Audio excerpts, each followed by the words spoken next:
Hello and welcome to another of the world's 100 greatest books from IntelliQuest. In the next few minutes, we'll introduce you to James Fenimore Cooper and his most famous work, The Last of the Mohicans. From 1820 to 1850, James Fenimore Cooper wrote an amazing 32 works of fiction. He's generally credited with becoming the first American novelist to be popular worldwide, and the most significant American novelist before Nathaniel Hawthorne. Although critics complain of Cooper's stilted diction, all too frequent digressions, and lifeless characters, they admit that he compensates with spectacular settings, exciting stories, and vivid imagery. His work successfully depicts the American scene and Americans at all social levels. Cooper was born in Burlington, New York on September 5, 1789. He grew up in Cooperstown, New York. He was privately tutored by a clergyman, entered Yale at the age of 15, but was expelled for a prank 2 years later. At an early age, Cooper became interested in Roman classical writers such as Horace and Virgil. He also developed a prejudice against New England Calvinist Puritans, and based many of his uncomplimentary descriptions of New Englanders on people he had met at Yale. After being dismissed from Yale, Cooper went to sea as an ordinary seaman and planned for a career in the Navy.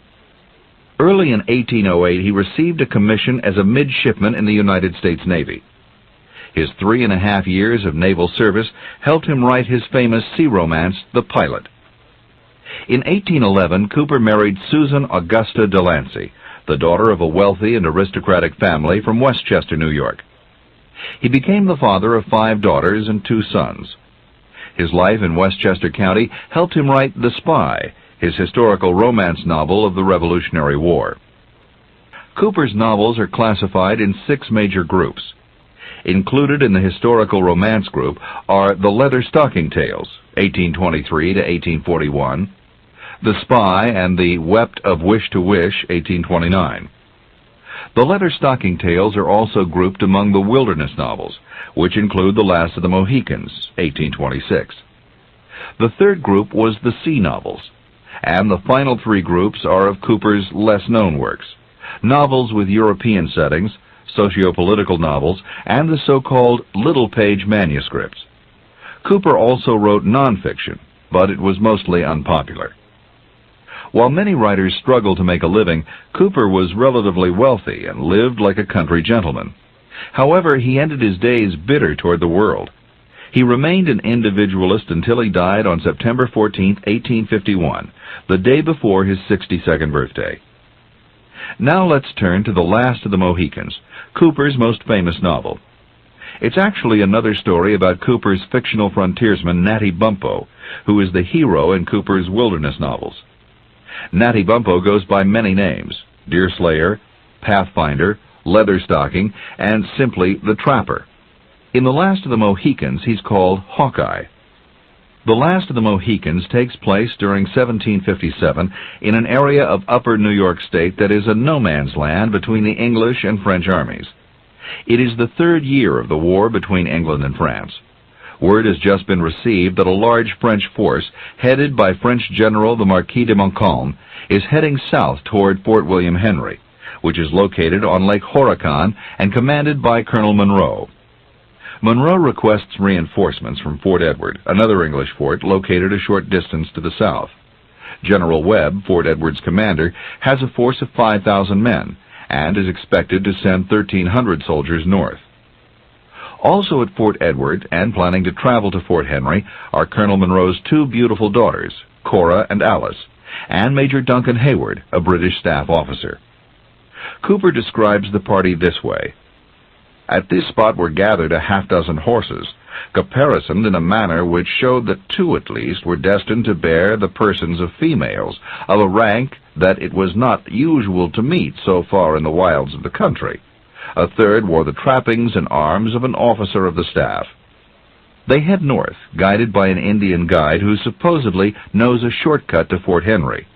"The native bore both the tomahawk and knife of the tribe," writes Cooper of the strange guide, "and yet his appearance was not altogether that of a warrior. On the contrary, there was an air of neglect about his person, like that which might have proceeded from great and recent exertion, which he had not yet found leisure to repair. The colors of his war paint had blended in dark confusion about his fierce countenance, and rendered his swarthy lineaments still more savage and repulsive than if art had attempted an effect which had been thus produced by chance. His searching and yet wary glance met the wonder look of the other, and then changed in direction. Partly in cunning, and partly in disdain, it remained fixed, as if penetrating the distant air. Watching the party from a distance is a strange man who is described as having a large head, narrow shoulders, long arms, and small hands. He is well over 6 feet tall, with strong legs and thighs. On the trail is the strange man who had been watching the party. He is David Gamut, a singer and singing teacher. He demonstrates his singing ability and convinces the party to let him join them. The person of this individual was to the last degree ungainly, Cooper writes in describing Gamut. He had all the bones and joints of other men, without any of their proportions. Erect, his stature surpassed that of his fellows. Seated, he appeared reduced within the ordinary limits of the race. His head was large, his shoulders narrow, his arms long and dangling, while his hands were small, if not delicate. His legs and thighs were thin, nearly to emaciation, but of extraordinary length, and his knees would have been considered tremendous had they not been outdone by the broader foundations on which the false superstructure of blended human orders was so profanely reared. Meanwhile, in the nearby forest are 2 men, an Indian named Chingachgook, who is covered with war paint and carries a tomahawk and a scalping knife, and Hawkeye, a muscular white man who wears a forest green hunting shirt and a coonskin cap. He has knife and a long rifle he calls killdeer.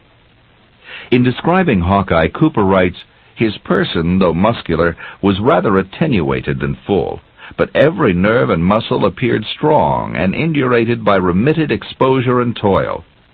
He wore a hunting shirt of forest green, fringed with faded yellow, and a summer cap of skins which had been shorn of their fur." When we first meet them, the 2 men are arguing about their heritage. Hawkeye admits that his ancestors came across the Big Sea and seized land, but points out that Chingachgook's people came from the west and seized the land they have also.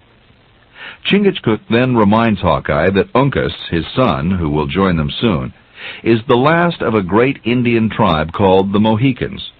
At this point, Uncas suddenly appears. He reports that he has seen some Indian enemies on the trail. Then he displays his great hunting skills by killing a deer with his bow and arrow. Soon, Cora, Alice, Hayward, and David Gamut run across Hawkeye, Chingachgook, and Uncas. Hayward asks the distance to Fort William Henry, and is told by Hawkeye that the party is going in the wrong direction. "You're as much off the scent as a hound would be," Hawkeye says. Then he questions the honesty of the Indian guide, but is told that the Indian is a friend. Still suspicious, Hawkeye wants to talk to the guide, who is named Mangua. When he confronts him, the Indian takes off, disappearing into the forest. With Mangua gone, Hawkeye, Chingachgook, and Uncas agree to guide the party, after making everyone promise they will remain quiet because of the extreme danger posed by Indians. After several hours, the party ties up its horses and proceeds in a canoe up a stream. After some strenuous paddling, they reach several caves situated between waterfalls called glens. The river was confined between high and cragged rocks, Cooper writes, one of which impended above the spot where the canoe rested. As these again were surmounted by tall trees which appeared to totter on the brows of the precipice, it gave the stream the appearance of running through a deep, narrow dell. It seemed in truth to be a spot devoted to seclusion, and the sisters imbibed a soothing impression of security as they gazed upon its romantic, though not unappealing, beauties. While they eat, it becomes obvious that Uncas has his eye on Cora, the darker of the 2 beautiful sisters. Hawkeye has a conversation with David Gamut, and is unimpressed, thinking the music teacher frivolous. As the party rests in the caves, Cooper reflects on appearances. Uncas is called graceful and unrestrained in the attitudes and movements of nature. Though his person was more than usually screened by a green and fringed hunting shirt, like that of the white man, there was no concealment of his dark, glancing, fearless eye, alike terrible and calm. the bold outline of his high, haughty features, pure in their native red, or to the dignified elevation of his receding forehead, together with all the finest proportion of a noble head bared to the generous scalping tuft.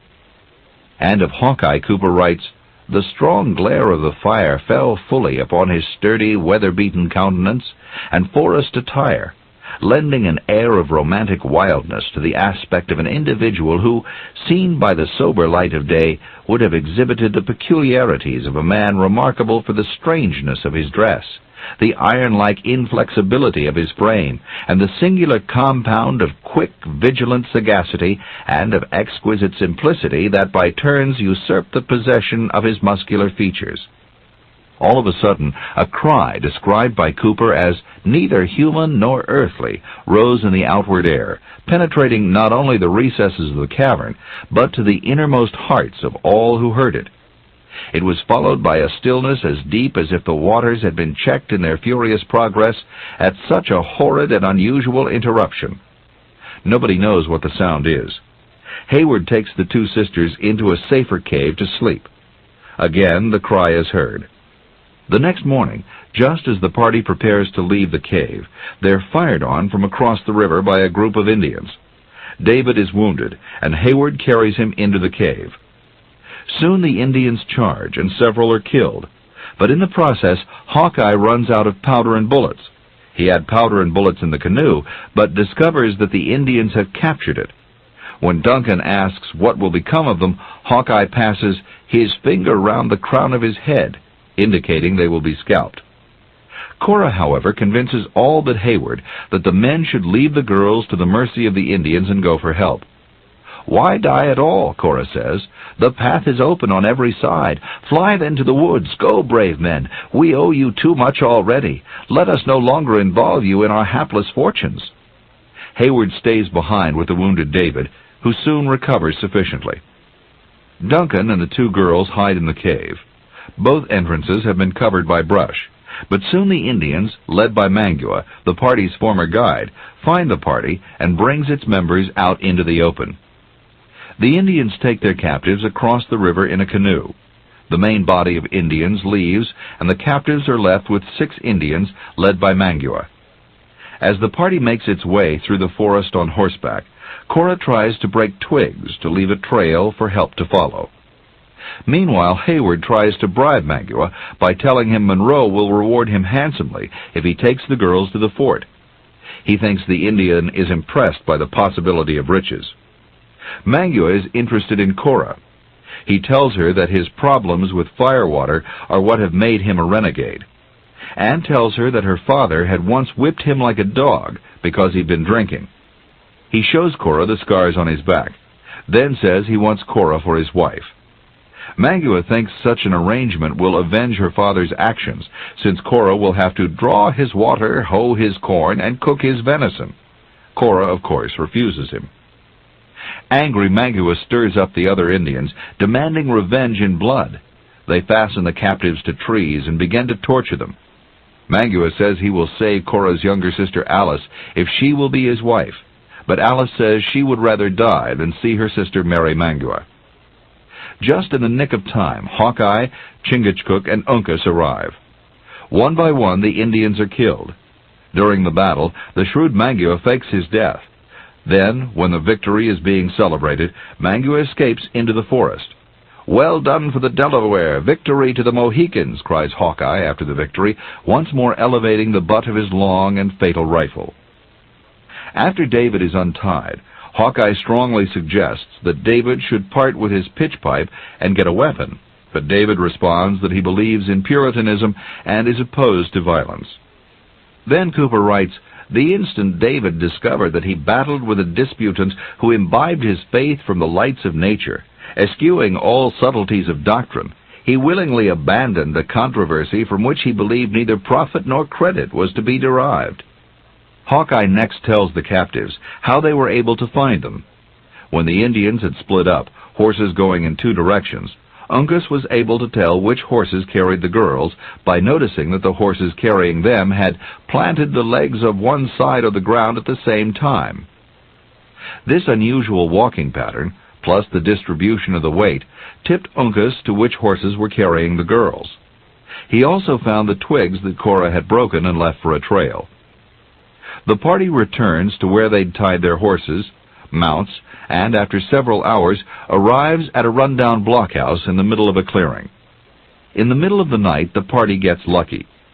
20 Huron Indians appear and are about to attack when one of their leaders finds an Indian burial mound. In respect for the dead, they withdraw. Later the next day, the voice of a Frenchman is heard, asking for their identity. Hayward replies in French, and the sentinel lets the party pass, politely saluting the ladies. A few seconds later, the party hears a groan. Chingachgook has doubled back and scalped the sentinel. Hawkeye mumbles that killing the young and friendly Frenchman might be a cruel act for a white man, but is the gift and nature of an Indian, and should not be denied. Meeting the French sentinel means the party is now within French lines. They have two alternatives: try to force their way to the fort, or hide until the danger has passed. To protect the girls, they decide to hide. They climb a mountain overlooking the fort and Montcalm's camp, and see that the French general has filled the woods with his allies, the Iroquois Indians. Using a thick fog as cover, the party makes its way to the fort, where they are miraculously seen by Cora and Alice's father, and taken safely into the fort, thus ending the first third of the novel. Soon General Montcalm begins an all-out attack on the fort. 5 days later, Hayward sees 2 white truce flags in the distance. Then he sees Hawkeye, who is bound and being escorted toward the fort by a French officer. Hawkeye had been captured while attempting to deliver a letter from General Webb's headquarters at Fort Edward. Montcalm returns Hawkeye but keeps the letter. Montcalm requests a meeting with Monroe, but Monroe is bitter because he has not received reinforcements and sends Hayward in his place. Montcalm reminds Hayward of his superiority and suggests the English surrender the fort.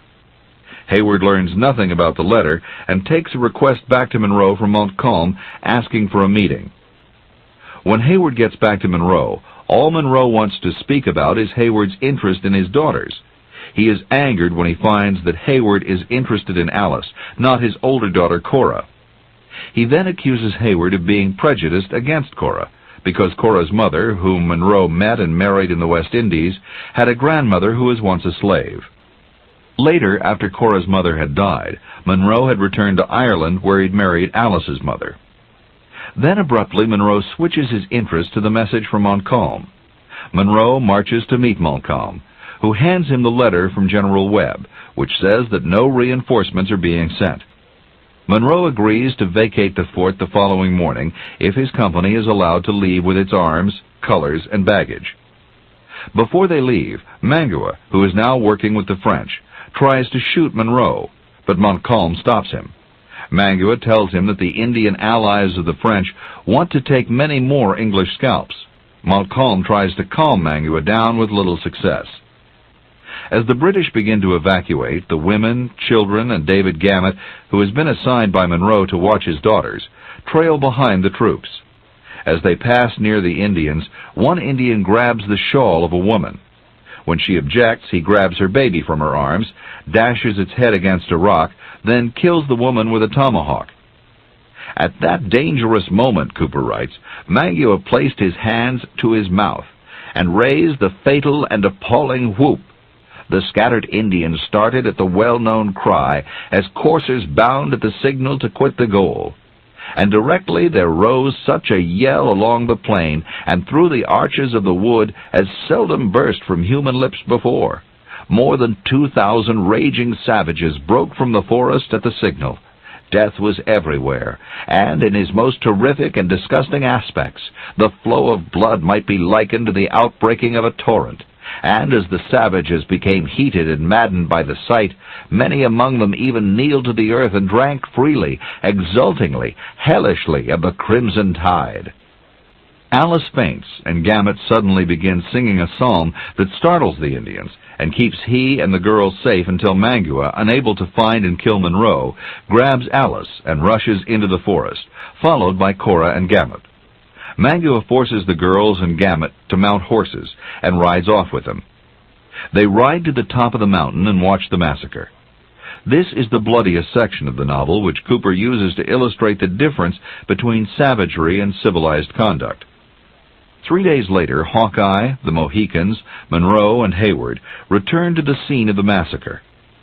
There they see evidence that the girls and Gamut have survived and have somehow made their way into the wilderness. They suspect Mangua is involved. Cooper's description of the battle scene is horrifying. Hawkeye says the massacre goes far beyond justification, while Monroe, Hayward, and Uncas want to immediately go after the girls. Hawkeye, however, convinces them to wait until the next morning. That evening, it's decided that the group should begin their journey by canoe. The next day, they suddenly find themselves face to face with several canoes filled with Hurons. As they are being chased, Hawkeye finally shoots a Huron, and the Hurons give up the chase.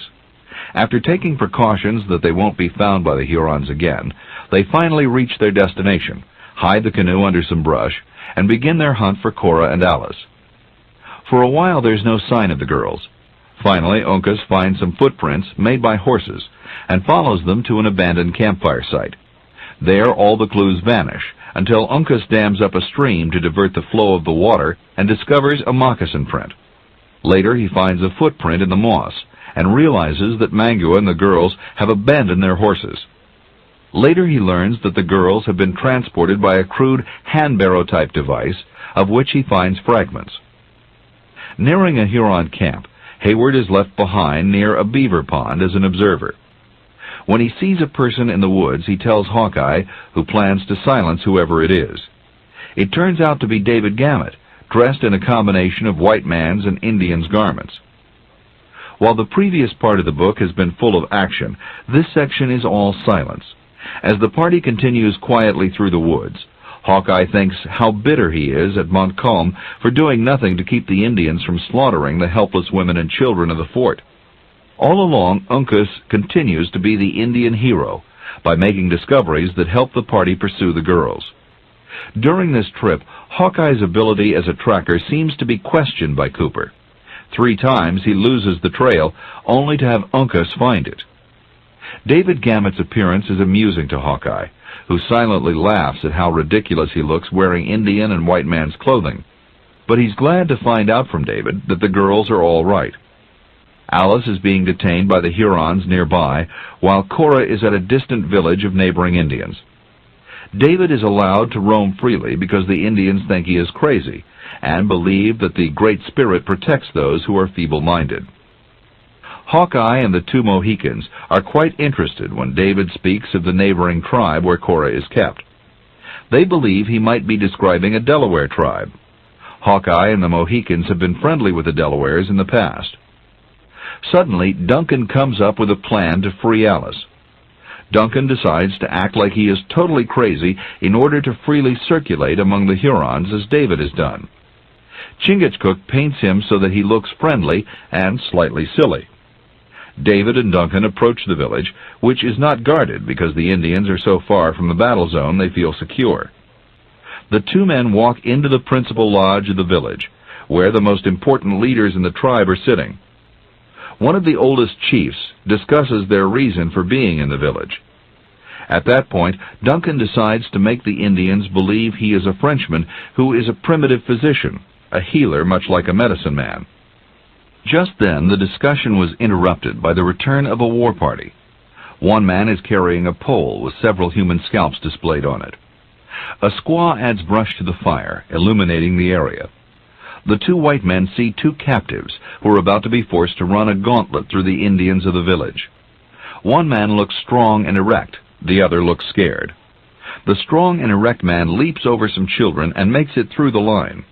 The weaker of the 2 makes it safely also, but only because Duncan, who is close to the gauntlet, trips a Huron warrior who is about to land a crippling blow.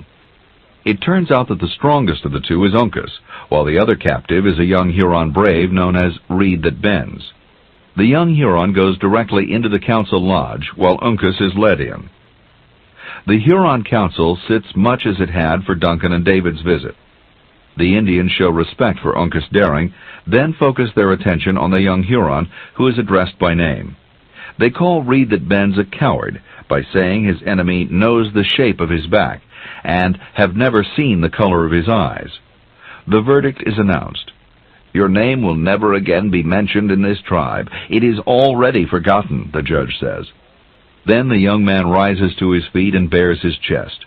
The judge kills him by slowly passing a keen, glittering knife into his body. A squaw extinguishes the torch, and the Indians file out of the lodge. At first Duncan thinks he is alone in the lodge with the dead Indian, but he's mistaken.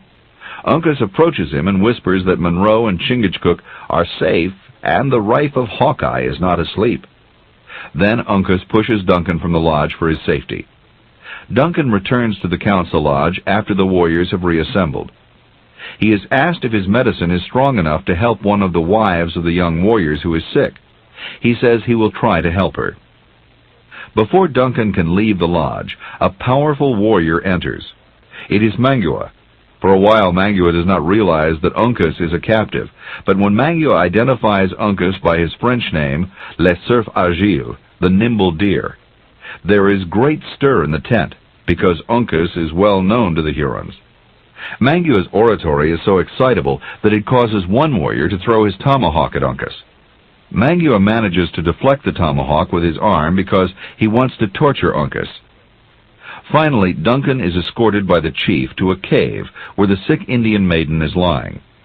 He is followed at a distance by a bear. With the ill Indian maiden is David, who says that Alice, who is in a nearby cave, has been expecting Duncan. While the bear stands in the background, Hayward pretends to heal the woman. Every now and then the bear lets out a fierce growl. Soon the Huron chief leaves the cave, and Duncan finds himself alone with the sick woman and the bear. Suddenly the bear waddles over to him and seats himself like a man. Then the bear reaches up toward its head and takes it off, revealing the smiling face of Hawkeye. Hawkeye explains that he's placed Monroe and Chingachgook in an old beaver lodge on the trail to the village. Then he went to an Indian camp where he found an Indian medicine man dressed in the bear costume. He wrapped the Indian over the head and borrowed his costume. Next, Hawkeye tells Duncan that Alice is awaiting him in the next chamber. Duncan finds her and starts to propose marriage to her, but she stops him, saying that any proposal must be made in the presence of her father. Suddenly, Duncan feels a tap on the shoulder. It is Mangua, who is blocking his escape. Then, just as suddenly, the bear appears, puts Mangua in a bear hug, and the two men tie him securely. Duncan, carrying Alice, convinces some of the nearby Indians that he's carrying the sick squaw, and escapes. Hawkeye goes back to help Uncas, still disguised as a bear. First, Hawkeye finds David. Then he finds Uncas and cuts his bonds, and the three men plan a strategy of escape. Since David is considered mentally incompetent, he is virtually ignored by the Indians. Hawkeye changes clothes with David, and Uncas puts on the bear costume. David sits in Uncas' place, while the new bear and the new David escape into the forest. Several Hurons peek into the tent to see Uncas. When they see David stretch out his legs, they think something has happened to deform their captive. But a closer look reveals that the person there is David, and the whole village explodes at the news of Uncas' escape. Soon the Indian squaw is found dead, and Mangua is released. He tells the Hurons that Hawkeye has been in the camp and speaks so eloquently that he's put in charge of finding the escaped prisoners. Having been told that the prisoners have gone to the Delaware village where Cora is being held, Mangua leads the search party single file. As they pass the beaver dam, a humorous episode occurs. One Huron, whose personal symbol is the beaver, stops and speaks to the beavers. When he's finished, a head pokes out of the door of the beaver lodge. It is Chingachgook, who is wearing the head of a large beaver. After a considerable journey, Mangua and his forces arrive at the Delaware Indian camp. Mangua tells the Delawares he wants to take Cora back to the Huron camp, but the Delawares refuse. Then Mangua tells them that Hawkeye, La Longue Carbine, the long rifle, is with them. After a council of chiefs, there is a meeting of the nation, some 1,000 Delawares strong. At the meeting, two old men appear, assisting one even older. He is Tamenund, the respected patriarch of the Delawares, who is more than 100 years old. Tamenund is placed on a high platform, and 4 of the 5 prisoners are brought in. Cora and Alice stand in front. Hayward is near them, and Hawkeye is a bit to the rear. The aged chiefs ask which one is La Longue Carbine. To delay and protect the others, Hayward answers in such a way that the Indians believe he is Hawkeye. Then Hawkeye speaks for himself, leaving the Indians confused over who the real Hawkeye is. After 2 shooting tests, won decisively by Hawkeye, the Indians realize he is actually Hawkeye. Continuing his efforts to secure Cora, Mangua delivers a speech flattering the Delawares and their history. Although not impressed by Mangua's speech, Tamenund tells him to take Cora and go. But before Mangua can take her, Cora rushes to Tamenund to beg him to spare her sister and to tell him that there is one of his tribe who is not present but must be heard from before he decides what to do with the prisoners. Tamenund, slowed by age, says, "Let him come." Uncas appears and speaks with the tongue of a Delaware. Tamenund is surprised by Uncas because he believes he is hearing a voice from the past. Then, since Uncas is assigned to the dreadful trial of torture by fire, one of the warriors seizes his shirt and rips it off his body. Startled, the warrior points to the figure of a small tortoise tattooed on Uncas' breast.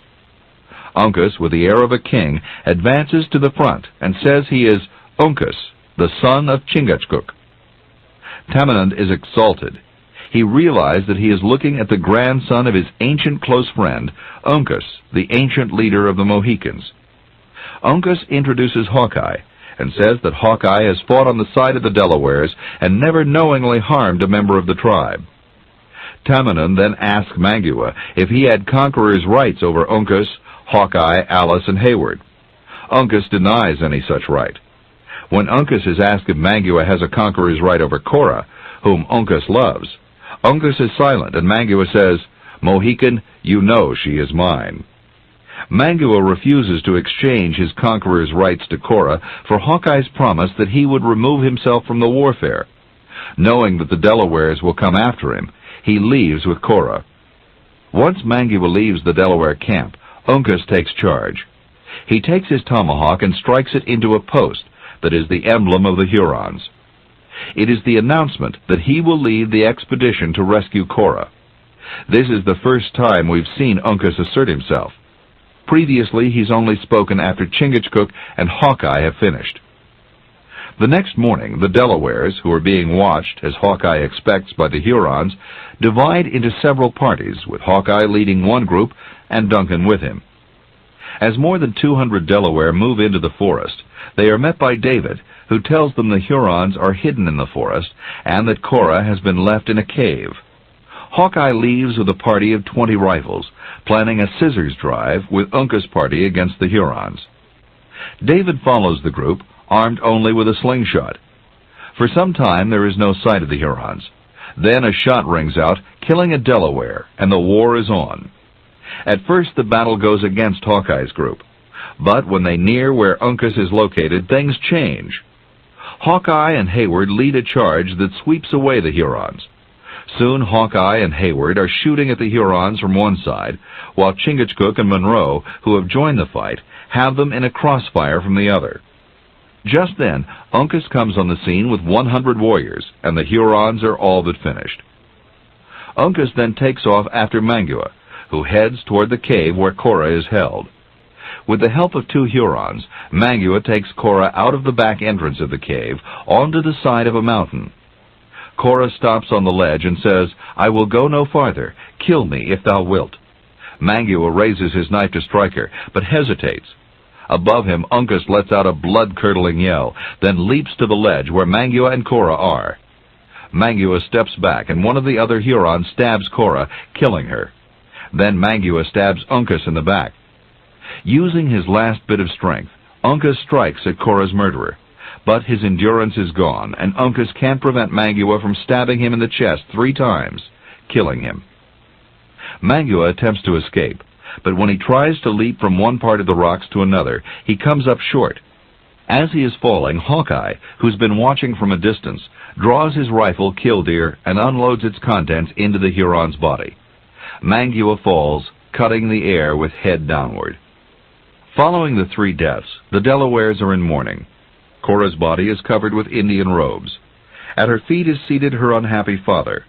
Uncas is placed in a seated position, dressed in the most gorgeous ornaments that the wealth of the tribe can provide. Since they had died together, it's believed by the Indians that Cora and Uncas will be traveling to the afterworld together. Looking at his son's grave, Chingachgook says that he is alone. "No, no," cries Hawkeye. "No, Sagamore, not alone. The gifts of our colors may be different, but God has so placed us as to journey the same path. I have no kin, and I may also say like you, no people. He was your son, and a redskin by nature, and it may be that your blood was nearer. But if ever I forget the lad who has so often fought at my side in war, and slept at my side in peace, may he who has made us all, whatever may be our color or our gifts, forget me. The boy has left us for a time, but Sagamore, you are not alone." Tamenund then sends the Indians to their lodges. He is proud to say that he has lived to see the last warrior of the wise race of the Mohicans, as the story ends. The Last of the Mohicans is significant because it's the best of James Fenimore Cooper's works, and because it literally put American literature on the map. In 1820, Sidney Smith, who denounced everything American, wrote in the Edinburgh Review, "In the 4 quarters of the globe, who reads an American book?" But by 1826, when The Last of the Mohicans was published, much had changed thanks to Cooper, who's been called the first American novelist. Cooper wasn't the first American to write a novel, but he was the first American to make a long and successful career of it. In many ways, it was Cooper who gave American writers credibility and opened their work to the world. This is the end of the session. The Last of the Mohicans takes place during 1757 in an area of upper New York State that is a no-man's land between the English and French armies. It is the 3rd year of the war between England and France. Word has just been received that a large French force, headed by French General the Marquis de Montcalm, is heading south toward Fort William Henry, which is located on Lake Horicon and commanded by Colonel Monroe. Monroe requests reinforcements from Fort Edward, another English fort located a short distance to the south. General Webb, Fort Edward's commander, has a force of 5,000 men and is expected to send 1,300 soldiers north. Also at Fort Edward, and planning to travel to Fort Henry, are Colonel Monroe's 2 beautiful daughters, Cora and Alice, and Major Duncan Hayward, a British staff officer. Cooper describes the party this way: "At this spot were gathered a half-dozen horses, caparisoned in a manner which showed that 2 at least were destined to bear the persons of females, of a rank that it was not. Leatherstocking Tales are also grouped among the wilderness novels, which include The Last of the Mohicans, 1826. The 3rd group was the sea novels, and the final 3 groups are of Cooper's less-known works, novels with European settings, socio-political novels, and the so-called little-page manuscripts. Cooper also wrote nonfiction, but it was mostly unpopular. While many writers struggled to make a living, Cooper was relatively wealthy and lived like a country gentleman. However, he ended his days bitter toward the world. He remained an individualist until he died on September 14, 1851, the day before his 62nd birthday. Now let's turn to The Last of the Mohicans, Cooper's most famous novel. It's actually another story about Cooper's fictional frontiersman, Natty Bumppo, who is the hero in Cooper's wilderness novels. Natty Bumppo goes by many names: Deerslayer, Pathfinder, Leatherstocking, and simply the Trapper. In The Last of the Mohicans, he's called Hawkeye, not usual to meet so far in the wilds of the country. A third wore the trappings and arms of an officer of the staff. They head north, guided by an Indian guide who supposedly knows a shortcut to Fort Henry. "The native bore both the tomahawk and knife of the tribe," writes Cooper of the strange guide, "and yet his appearance was not altogether that of a warrior. On the contrary, there was an air of neglect about his person, like that which might have proceeded from great and recent exertion, which he had not yet found leisure to repair. The colors of his war paint had blended in dark confusion about his fierce countenance, and rendered his swarthy lineaments still more savage and repulsive than if art had attempted an effect which had been thus produced by chance. His searching and yet wary glance met the wonder look of the other, and then changed in direction. Partly in cunning, and partly in disdain, it remained fixed, as if penetrating the distant air. Watching the party from a distance is a strange man who is described as having a large head, Horace and Virgil. He also developed a prejudice against New England Calvinist Puritans, and based many of his uncomplimentary descriptions of New Englanders on people he had met at Yale. After being dismissed from Yale, Cooper went to sea as an ordinary seaman, and planned for a career in the Navy. Early in 1808, he received a commission as a midshipman in the United States Navy. His 3.5 years of naval service helped him write his famous sea romance, The Pilot. In 1811, Cooper married Susan Augusta Delancey, the daughter of a wealthy and aristocratic family from Westchester, New York. He became the father of 5 daughters and 2 sons. His life in Westchester County helped him write The Spy, his historical romance novel of the Revolutionary War. Cooper's novels are classified in 6 major groups. Included in the historical romance group are The Leatherstocking Tales, 1823 to 1841, The Spy and The Wept of Wish to Wish, 1829. Hello and welcome to another of the world's 100 greatest books from IntelliQuest. In the next few minutes, we'll introduce you to James Fenimore Cooper and his most famous work, The Last of the Mohicans. From 1820 to 1850, James Fenimore Cooper wrote an amazing 32 works of fiction. He's generally credited with becoming the first American novelist to be popular worldwide, and the most significant American novelist before Nathaniel Hawthorne. Although critics complain of Cooper's stilted diction, all too frequent digressions, and lifeless characters, they admit that he compensates with spectacular settings, exciting stories, and vivid imagery. His work successfully depicts the American scene and Americans at all social levels. Cooper was born in Burlington, New York on September 5, 1789. He grew up in Cooperstown, New York. He was privately tutored by a clergyman, entered Yale at the age of 15, but was expelled for a prank 2 years later. At an early age, Cooper became interested in Roman classical writers such as